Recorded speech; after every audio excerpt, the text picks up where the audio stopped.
But what I wanted to talk about is Vorsh essentially made a massive idiotic video full of sophistry where he attacks Luna by basically trying to credit neoliberalism with anything resembling success in Vietnam, which is a very sort of weird thing to do for someone who claims to be a socialist, right? Like a socialist would take a bit more of a closer look at things rather than just saying, line go up, this is because of neoliberalism good or something. But that's essentially what Vorsh did. So I'm going to do exactly what Vorsh did. I'm going to use exactly the same level of evidence that he did. What he did in his video, which I'm not going to go through because it's 2 fucking hours long and it's a reaction, right? So I'd be reacting to a react.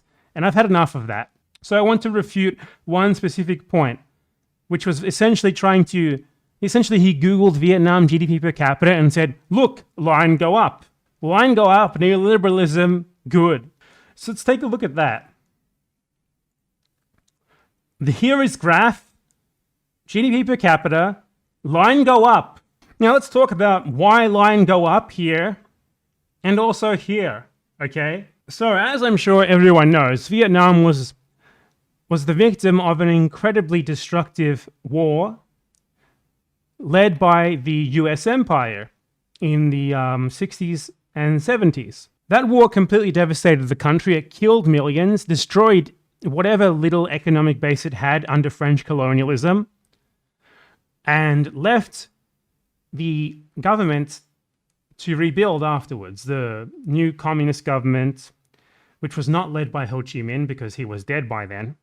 And so generally what happens after a completely devastating war like that is line goes up, right? Because in the middle of like a fucking devastating war in which your country is destroyed and millions die, right? Line is going to be very low. The GDP line is going to be much lower than it was before that. Because obviously you can't get much worse for economic conditions than being in the middle of an incredibly massive, all-encompassing destructive war. And then after that, you know, as I said, line tends to go up because there's a recovery afterwards, which always happens. It's not so much, some sort of amazing economic miracle as much as just logically what should be happening after most wars unless something terrible happens. So in this case, Vietnam was not just the victim of that war. It also had a lot of other shit on its plate. Apart from the country being completely destroyed and devastated by said war, Vietnam had also gone to war with Dengist China over its northern border, which was not very good for Vietnam, even though they managed to stalemate that war. And they also ended up invading Cambodia because Cambodia was crossing the Vietnamese border to massacre Vietnamese people and was also committing a genocide against the Vietnamese minority in Cambodia. So we have a country that only very recently managed to free itself from the devastating clutches of French and American colonialism that was completely destroyed, and then immediately assailed by another world power on its border, while also being economically isolated from the rest of the world due to massive Western sanctions led by the US, that also had to go to war with another one of its neighbors and a potential trading partner, so losing out in multiple ways by that. So there's really no way to emphasize how incredibly isolated Vietnam was during this period. Pretty much all that it had internationally was support from the Soviet bloc and trade with the Soviet bloc. Other than that, it was in a situation where it desperately needed to rebuild. And obviously, in a country incredibly devastated by war, you're not going to have everything that you need to rebuild immediately on hand, right? Not even in the countries the countries devastated in Europe after World War II, for example, was that the case. Hence, the US being able to gain hegemonic power over them due to the Marshall Plan. And those are countries that started from a much higher base than what Vietnam was, right? These were countries that were highly developed before World War II. Vietnam, before the war, was under colonial domination, a completely agricultural economy, with no industrialization to speak of. So what happens after the war is that it takes a while, about 5 to 10 years or so, before things really get going. And this is reflected here in the already incredibly reductive GDP per capita graph, okay? So we can see here from 1985 to 1987, you have a massive increase in Vietnam's GDP per capita due to the obvious result of what I just said.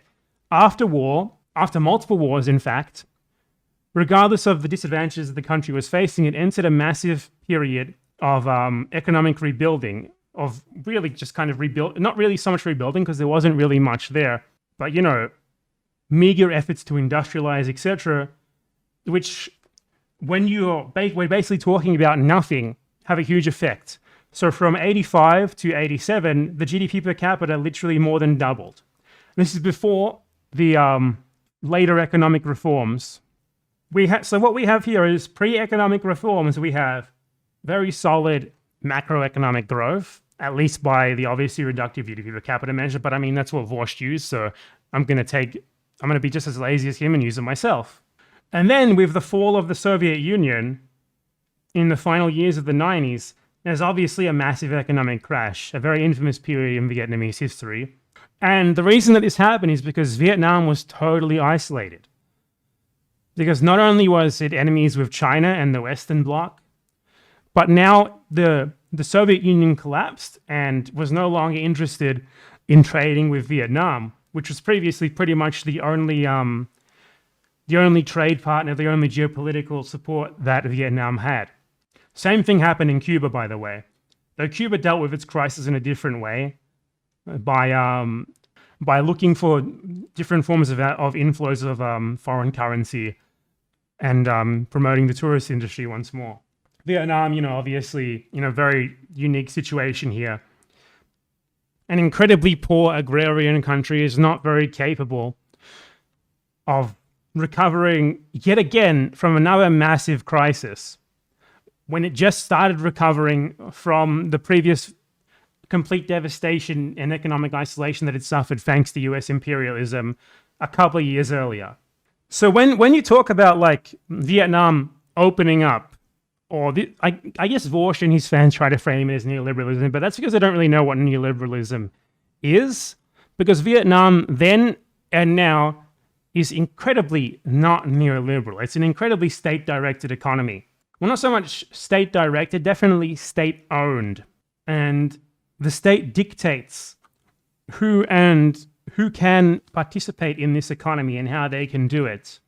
That's something that is very much incompatible with general neoliberal theory, which is that the state cannot, the state can tell you how you can participate in the economy, though in a much more open way, but they can't tell you who can. There's this straw man that a lot of anti-communists such as Vorscht tend to have, where they imagine that socialist or socialist transition states want to be isolated from the rest of the world. Like they just want to be completely self-sufficient, like North Korea or something. But that's completely wrong. These countries need to trade.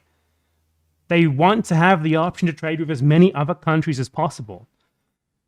I've said it before a lot on my channel, but Cuba, for example, would have loved to keep trading with the USA rather than being embargoed for 50 years straight. Why wouldn't they? It's just they trade in a different way. Rather than private companies engaging in the trade, it's state-directed trade, which is in many respects what happens in Vietnam currently still. So people are like, oh, Vietnam accepted the terms of the West under obviously extreme fucking duress, literally with no other option. It was either that or literally trade with no one, because the Eastern Bloc broke up and was captured in terms of policy by the Western Bloc, at least for a brief period during the 90s, which is what we're talking about here. So they had no option other than to try and negotiate some sort of way in which they could possibly begin trading with the West.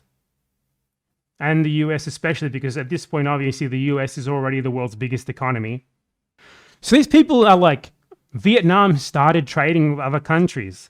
Vietnam legalized small businesses. Vietnam allowed foreign companies to enter the country under its terms, often in a manner that is quite directed by the state. Now, is this socialism? Honestly, I don't really care. Because the fact of the matter is that socialism in one country, which is apparently what these people want Vietnam to be, like they think it should have just started a fucking anarchist commune or something while facing massive internal pressure from multiple fronts, not just from the Western Bloc, but also from China and from the fall of the Soviet Union. Like they think it should have formed a bunch of anarchist communes or something.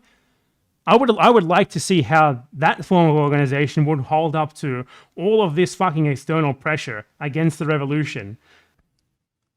But Vietnam had like basically an option, right? Like you have this incredibly agrarian state that had only experienced like 2 or 3 years of attempted industrialization in its entire history, which were fairly successful, at least if we go by this reductive GDP per capita graph, because we see literally doubling in the GDP per capita, okay?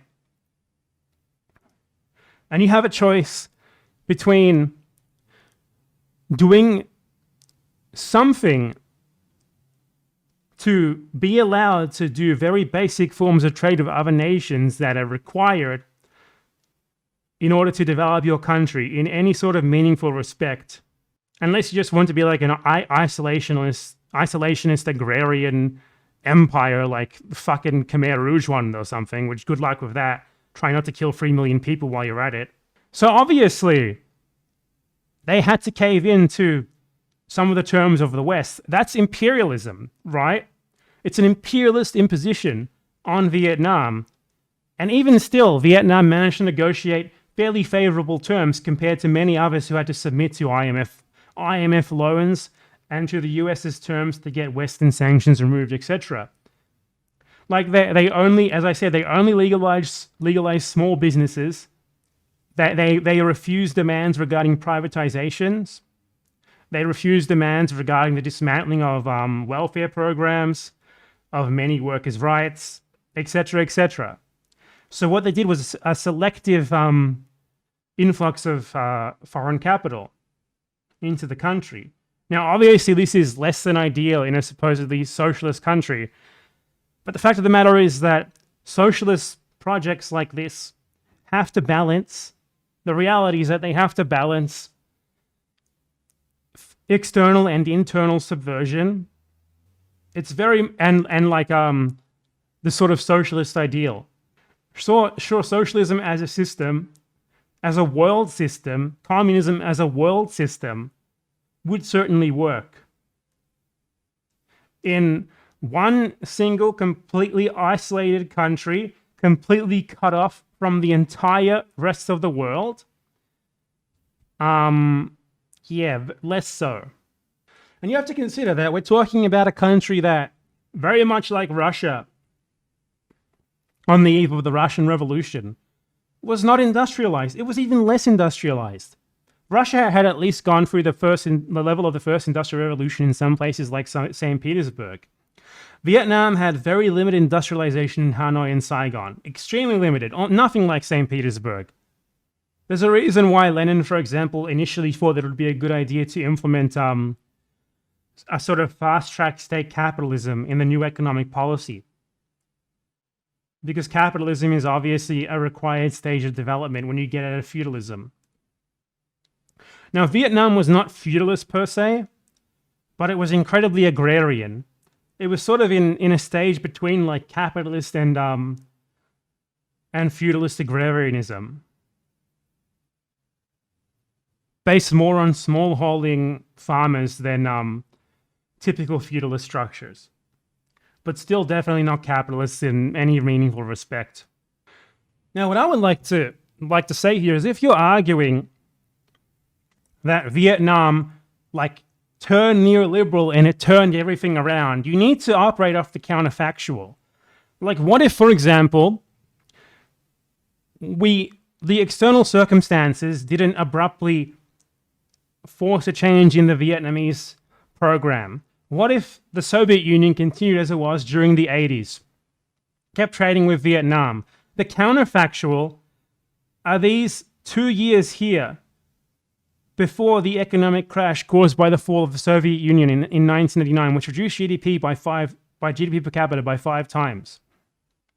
The counterfactual is these 2 years where the previous, much more state-led, much more, incredibly limited private sector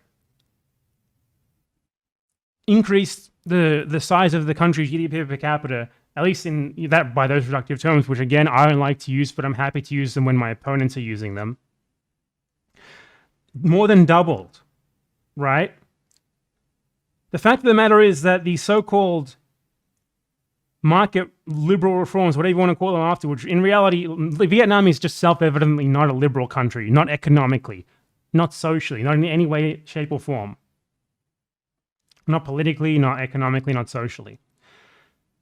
But there is no period post-reform that even remotely touches these 2 years here. That's your counterfactual. That's what you're comparing this to. So if you want to argue that neoliberalism saved Vietnam or something, we need to compare it to what would have happened if Vietnam wasn't forced into the fairly minor capitalist concessions that it gave due to circumstances that were far beyond the country's control. And that's your fucking counterfactual.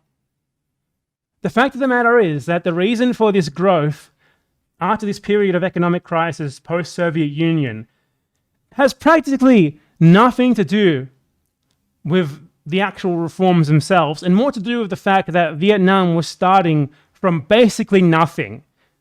It grew after the war, as you would expect, because the point after the war, after the war with Cambodia, after the war with China, etc. Because as you would expect, when a country is completely devastated, after that devastation finally ends and it has a modicum of stability, it's going to get slightly better. Okay? And that's what happened. So everything here, if you want to attribute that to neoliberalism, or capitalism, or whatever these people like to do, we need to think about the counterfactual. Like, okay, what else would it, like, if the Soviet Union had continued, which I think is fair to assume. I think it's fair for a hypothetical because obviously that was out of Vietnam's control. Vietnam kept trading with it, kept developing along the lines that it was beforehand. What would have happened? And I think just looking at this, you could easily say that it would have been basically at least the same, possibly better. So you can't attribute this to capitalism, to solely to its minor market reforms. This is what happens after a devastating war. Things get better because obviously you're not in the middle of a devastating fucking war anymore. Or multiple devastating wars, in fact. Like someone like Vorsh is basically just trying to get an easy gotcha on Luna Oi. Now, I think Luna Oi is obviously a Vietnamese nationalist. But her perspective is nonetheless very valuable because it's not something that we hear about very often in the West. I do think that she's a bit too, she likes to get very angry over whether Vietnam is socialist or not, but I think that's besides the point. Because socialism is a transitional phase. Socialism is a transitional phase.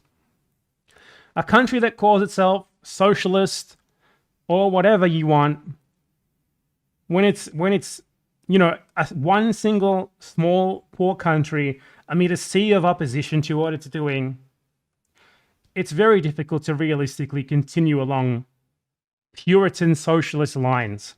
And the people who demand that or expect it are just completely insane and do not have anything resembling an actual actionable ideology that has any place in the real world.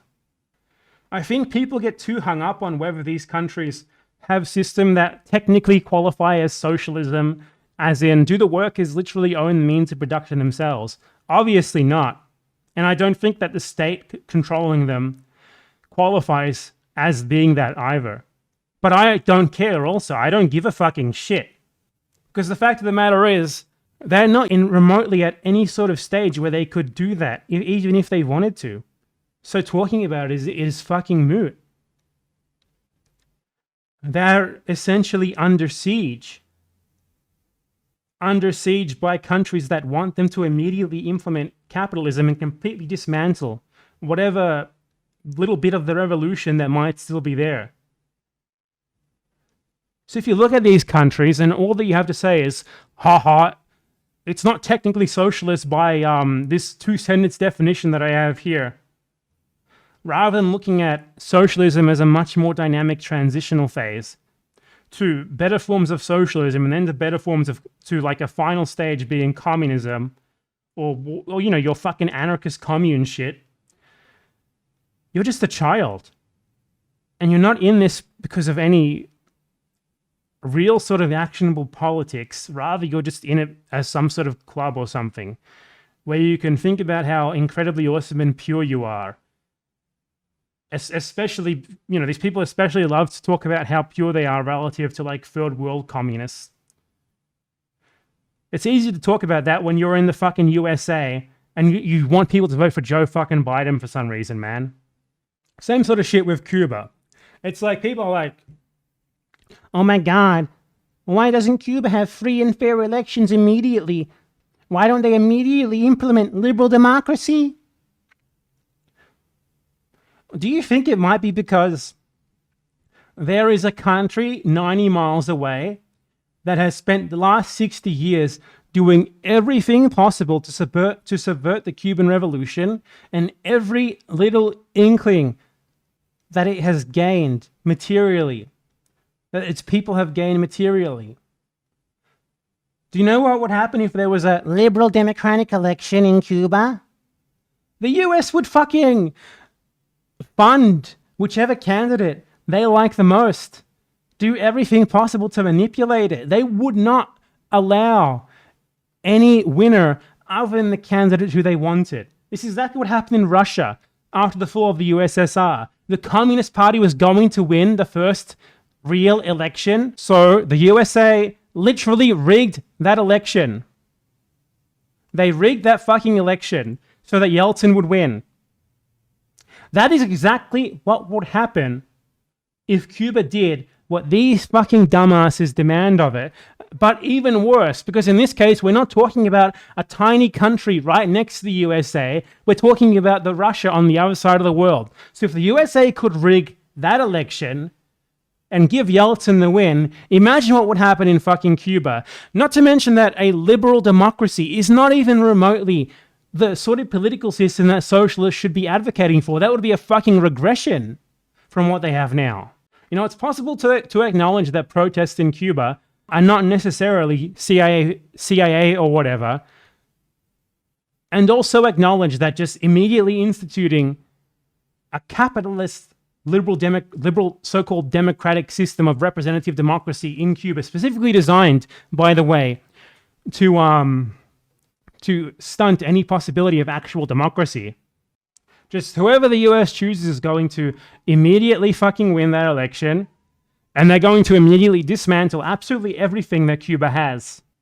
They're also going to immediately seize a ton of Cuban state assets and money for the USA, because the USA has consistently refused Cuban compensation for appropriated American businesses in Cuba post-revolution. So they would seize with interest trillions of fucking dollars of Cuban state assets. That is a huge part, by the way, of why the USA is interested in Cuba so much still, because they want the US corporations to be paid back far more than the very reasonable terms that the Cuban government already offered them, with interest too.